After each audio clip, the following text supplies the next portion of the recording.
tous, j'espère que vous passez un très bon confinement. Aujourd'hui, je vais vous lire l'agence Pendergast chapitres 1, 2 et 3. On va commencer. Chapitre 1, la main dans le sac. Un voleur est comme un prestidigitateur. Il doit détourner l'attention de la main gauche et agir dans la main droite. Shane Donovan avait bien retenu la leçon. Sa main gauche grattait une allumette. Merci petit, marmonna le vieil homme qui, cigare à la bouche, fouillait dans ses poches à la recherche d'un briquet. L'homme tira une bouffée et le bout de son cigare se mit à rougeoyer. Au même moment, la main droite de Sean plongea vers une poche de son beau manteau gris. Le garçon avait l'œil. Il avait repéré sa proie dès qu'elle était apparue sur Houston Street. Un manteau tout neuf à col de fourrure, cela ne pouvait pas passer inaperçu dans ce quartier populaire où on croisait surtout des immigrants à peine sortis de leur bateau. Toi, mon vieux, tu vas être mon premier client du jour, avait songé Sean, petit sourire en coin. Vieux, l'homme n'était pas tant que ça. Il devait dépasser un peu la cinquantaine, avec son ventre bien rembourré et sa moustache poivre et sel. Mais quand on a 15 ans, tous les adultes d'âge mûr ressemblent à des vieillards, non? L'homme tirait sur son cigare à petits coups, comme un bébé en train de téter un biberon. Sa précieuse montre en argent avait changé de poche, et il n'avait rien vu. Sean souffla sur l'allumette, se recula de 3 pas, puis fit une révérence, tel un artiste qui salue son public. « À votre service, mon prince. » Quand il se redressa, il comprit que son tour de passe-passe était repéré. Un colosse se tenait en retrait à 4 ou 5 mètres de l'homme au cigare. Un indien chemise rouge, gilet, chapeau à plumes. Il fixait Sean avec intensité de ses petits yeux noirs comme du charbon. Il devait mesurer près de 2 mètres et paraissait presque aussi large que grand. Un véritable armoire à glace. Et l'armoire se mit en mouvement. « Tu vas rendre ce que tu as volé, dit l'indien, mâchoire crépsée. Sean recula de nouveau. « Hé l'ami, je ne vois pas de quoi vous parlez. Tu vas rendre la montre tout de suite. » Le ton était calme, mais l'Indien avait les poings serrés, des poings aussi gros que la tête d'un nourrisson. Il doit y avoir un malentendu. Puis, sans transition, Sean tourna les talons et partit en courant. « Au voleur! Au voleur !» tonna une voix derrière lui. Sean se glissait agilement entre les passants. Le style de son poursuivant était beaucoup moins élégant, le genre charge de bison furieux. Le front bas, les naseaux frémissants, l'Indien éventrait la foule sans le voir. Tous ceux qui n'étaient pas assez rapides pour s'écarter se voyaient impitoyablement bousculés. L'étal d'un épicier vola en éclats, projetant aux alentours des tas de fruits et légumes. « Au voleur !» continua de crier l'Indien. Sean n'en revenait pas. Mais de quoi se mêlait ce fichu peau rouge? Qu'est-ce que ça pouvait de lui faire qu'on soulage un bourgeois plein aux as de sa montre? Les choses se gâtèrent quand des coups de sifflet retentirent devant le garçon. La brute épaisse avait fini par ramoter la pelisse. Aïe, aïe, aïe. Sean était pris entre deux feux. En face, une paire de flics armés de matraques, derrière un malabar de mauvais poil. Sean tourna à droite dans la première ruelle venue. Des draps blancs pendaient sur des cordes à linge et bouchaient son champ de vision. Mais il fonça quand même en caissant une série de gifles lourdes et humides. Il entendait la course de ses poursuivants qui se répercutaient derrière lui, rebondissant en écho sur les murs de briques rouges. Emporté par son élan, Sean écarta le dernier drap et faillit percuter le fond de l'impasse. « Je suis foutu. Enfin, peut-être pas complètement. » Un escalier de secours zigzaguait sur le mur. Sean sauta pour agripper le premier palier. Le rebord en métal mordait ses doigts, mais il s'en fichait. Il se hissa à la force des bras, grimaçant sous l'effort. Il doutait que les flics et surtout le gros indien puissent faire aussi bien que lui. « Redescends tout de suite, petit vaurien, c'est un ordre. » Et puis quoi encore? Sans s'accorder de pause, Sean se mit à grimper les marches 4 à 4. Arrivé à mi-chemin, il sentit les treillis du métal vibrer sous ses pieds. Un regard vers le bas. Horreur! L'Indien était parvenu à accéder au premier étage. Comment avait-il fait pour quelqu'un de son poids? Cela paraissait incroyable. « D'où il sort, ce type ?» marmonna Sean entre ses lèvres. Les questions seraient pour plus tard. En attendant, une seule chose comptait, semer l'autre pot de colle. Quand le garçon atteignit le toit, son poursuivant n'avait toujours pas lâché l'affaire. Il montait l'escalier en soufflant comme un phoque, mais sans se décourager. Sean balaya le décor du regard. Il se trouvait sur un grand rectangle plat, ponctué de cheminées en briques, dont certaines crachaient une fumée noire et malodorante. Au loin, la mer survolée de mouettes, la silhouette majestueuse de la statue de la liberté lui tournait le dos, ses yeux fixés sur l'embouchure de la baie. Tout cela était bien joli, mais le jeune pickpocket se retrouvait bel et bien pris au piège. Un vide quasi infranchissable le séparait du bâtiment le plus proche, une manufacture. « Cette fois, c'est la fin pour toi, » dit l'Indien, comme s'il l'avait lu dans ses pensées. Le colosse venait de prendre pied sur le toit. Sean regardait autour de lui, pareil à un petit animal aux abois. L'Indien fit craquer ses poings, puis pointa un doigt sur le garçon. Tu vas me rendre la montre de Monsieur Pendergast, dont il connaissait le nom du moustachu. Il était quoi pour le blanc? Une sorte de valet, de domestique? Si j'arrive sur le toit d'en face, il ne pourra pas me suivre. Ça, c'est sûr, à moins qu'il ne lui pousse des ailes, réfléchit Sean. Il regarda encore une fois le gouffre qui le séparait de la manufacture. Il était jeune, souple et avait une bonne détente, mais cela faisait quand même un sacré son. Je ne te le répéterai pas 2 fois, gronda l'Indien, puisant dans sa peur ce qui lui restait d'énergie. Sean prit son élan, courut puis sauta. Ne fais pas ça, cria l'Indien stupéfait.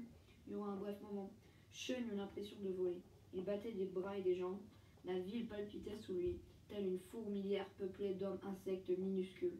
Puis brutalement, l'angle du muret de pierre lui coupa la respiration. Il expulsa un cri de douleur en même temps que les derniers grammes d'air contenus dans ses poumons. Ses pieds raclaient le mur de briques à la recherche de fissures. Il en trouva une, prit appui, se propulsa vers le haut d'un ultime coup de bassin et fit rouler le reste de son corps sur le toit. Sauvé! Tu es fou, gamin, lança l'Indien. Depuis l'immeuble d'en face, tu aurais pu te rompre le cou. Sean se releva et salua une nouvelle fois à la manière d'un artiste de music hall. Vous transmettrez mes salutations à votre monsieur Pendergast. Puis il disparut par une trappe et se fondit dans l'agitation de la grande ville. Chapitre 2. Une dette à rembourser. Je t'en offre 15 $, pas de plus.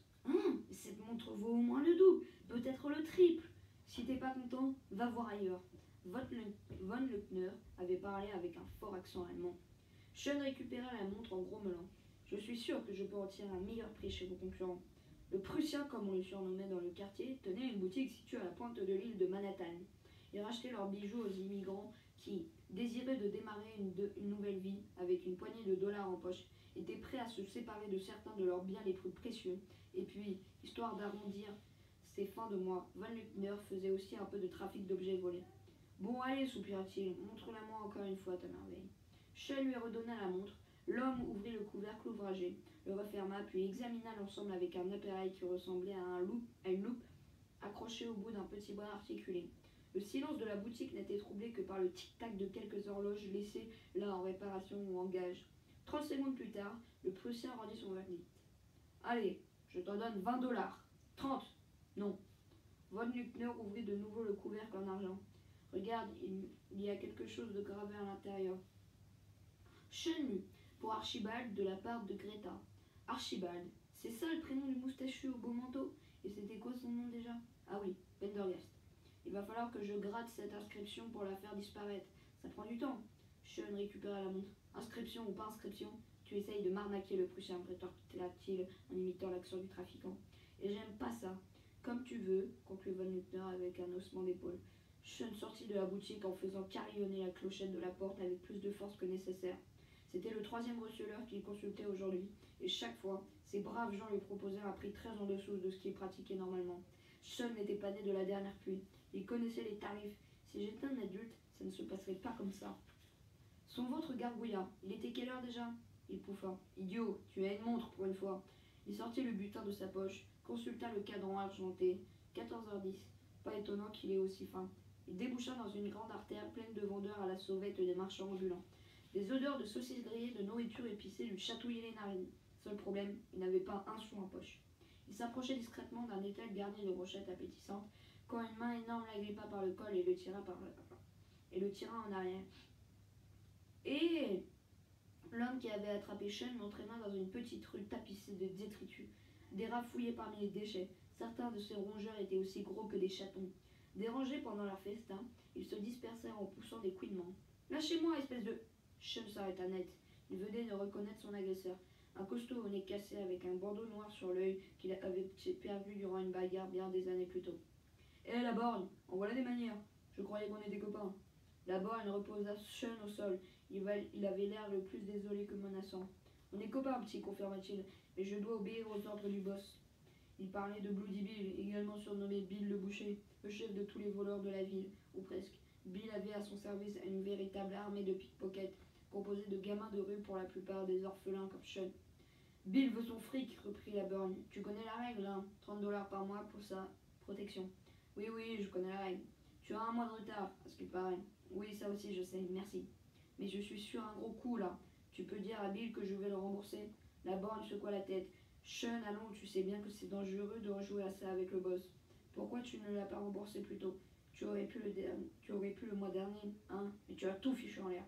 Sean voyait à quelle histoire la borgne faisait allusion. 3 semaines plus tôt, Bloody Bill lui avait confié une mission pour brioler l'appartement d'une veuve, une certaine Madame Rosenfeld. Pour les besoins des réparages, Sean s'était introduit chez la vieille dame en se faisant passer pour un ramoneur. Il avait remarqué le coffret dans lequel la veuve rangeait ses bijoux. Cette dernière portait la clé en pendentif du jour comme de nuit. Lui dérober cette clé durant son sommeil révélerait de la simple formalité pour un voleur un temps soit peu expérimenté. Dans le pire des cas, il pouvait toujours repartir avec le coffret sous le bras et l'ouvrir ensuite. Un coup facile du velours, reprit la borgne en claquant des doigts. Et toi, tu as fait quoi? Rien du tout. Sean avait trop attendu. Les enfants de Madame Rosenfeld étaient déjà venus habiter chez lui une semaine après les réparages. Cambrioler un appartement avec 3 adultes à l'intérieur, c'était déjà plus compliqué. Une vieille dame, bredouilla Sean. Peut-être que ses bijoux étaient tout ce qui lui restait de son époux décédé. Tu es trop sentimental, ça te jouera des tours. On ne peut pas se permettre de faire du sentiment dans notre boulot.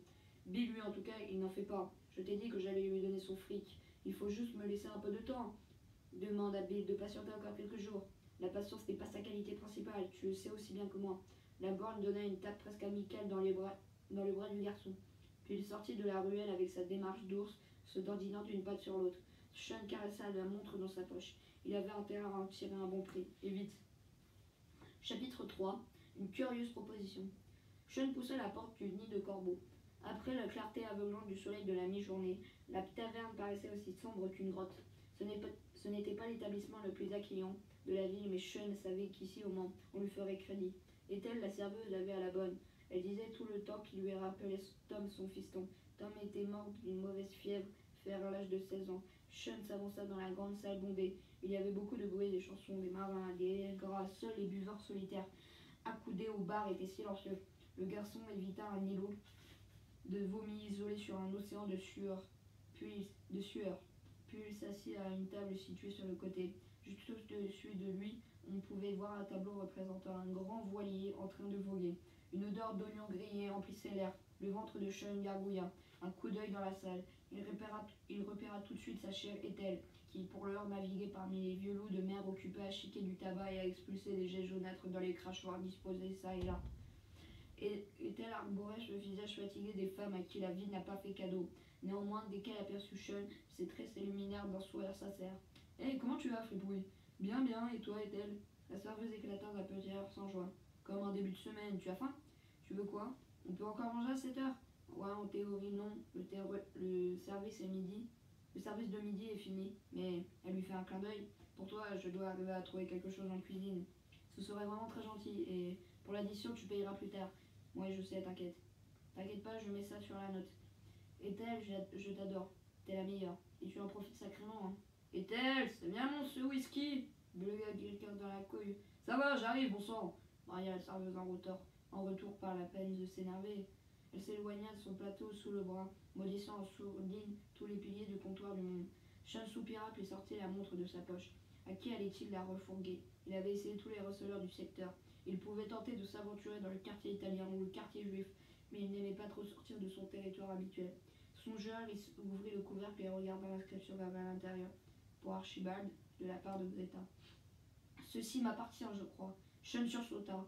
La voix grave l'avait tiré de ses pensées d'un seul coup. Face à lui se tenait le moustachu avec son beau manteau. Il s'était matérialisé devant la table comme par enchantement. Et évidemment, il était accompagné par son indien. Celui-ci lançait à Sean un regard qui voulait clairement dire « Toi, tu vas regretter de m'avoir fait courir ». Le garçon recula sa chaise. Il allait se lever quand le légitime propriétaire de la montre lui dit « À ta place, je ne ferai pas ça ». La main de l'Indien se porta sur la manche de l'énorme couteau de chasse passé à sa ceinture. Mon ami Joe, que tu vois ici, le moustachu montrait la peau rouge, est capable d'abattre un oiseau en plein vol d'un seul lancer de cutlass. Il tira une chaise à lui. Peut-on se joindre à toi? Je vous en prie.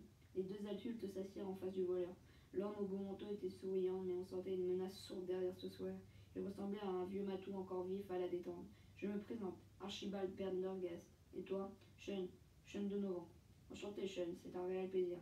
Pendergast tendit la main geste autant destiné à faire connaissance qu'à récupérer la montre que le garçon tenait encore au creux de sa paume. Sean s'exécuta, il n'avait pas le choix. L'Indien assis à côté du vieux n'avait pas encore prononcé un mot. Pendergast rangeait sa belle montre dans son beau manteau. Parlons un peu d'affaires, dit-il. Affaires répéta Sean, surpris. Oui, j'ai quelque chose à te proposer. Ethel revint à cet instant une assiette de bœuf bouilli posée sur son plateau. Elle marqua une pause étonnée de voir à qui son jeune protégé était attablé. Messieurs, lança-t-elle. Rien pour nous, répondit Pendergast, paume levée. Ici, on consomme ou on s'en va. Pendergast tira 2 billets d'1 $ de son portefeuille bien garni, puis il les donna à la serveuse en disant « Ce jeune homme est notre invité, et vous pouvez garder la monnaie. » Merci, balbutia Ethel. C'est là un pourboire plus que généreux. Elle posa l'assiette devant Sean et lui demanda « Ces messieurs sont tes amis ? On peut dire ça comme ça. Tout va bien, tu es sûr ? Oui, oui, ça va, ne t'inquiète pas. Bien sûr que ça va, s'impatienta Pendergast. Laissez-nous à présent. Ethel interrogea Sean du regard, et ce dernier hocha la tête. La serveuse partit, Pendergast jeta à l'immense voyons. Ton ragoût va refroidir. Sean se mit à piocher dans son assiette à petite fourchettée. Il n'avait plus très faim. Comment vous avez fait pour me retrouver ? Bien ça, c'est notre secret, fit Pendergast, énigmatique. Je t'en reparlerai plus tard, peut-être. Et mange, voyons, tu picores. Sean essaya d'avaler sa salive en même temps que sa bouchée de bœuf, et les deux avaient du mal à passer. Ces affaires, reprit-il, de quoi s'agit-il exactement ? Pendergast se pencha en avant avec des airs conspirateurs. J'ai été très impressionné par ton numéro de ce matin. Tu es rapide, agile, malin. La première fois que quelqu'un arrive à échapper à mon ami Joe. C'est à cause de mon tour de rein, intervint l'Indien vexé. En temps normal, j'aurais attrapé ce moustique sans problème, et je l'aurais écrasé. Boum ! Il frappa le poing sur la table. Comme ça, termina-t-il. Sean devint tout blanc. Je cherche des garçons dans son style, poursuivit Pendergast, comme si de rien n'était. Des garçons débrouillards qui connaissaient les bas-fonds de la ville et peuvent se tirer de toutes les situations, même les plus inattendues. Des garçons capables d'improviser, des garçons capables d'initiative. Tu crois que tu corresponds à ce profil, Sean ? Je ne sais pas. Moi, je le crois. J'en suis même persuadé. J'ai le flair, tu comprends ?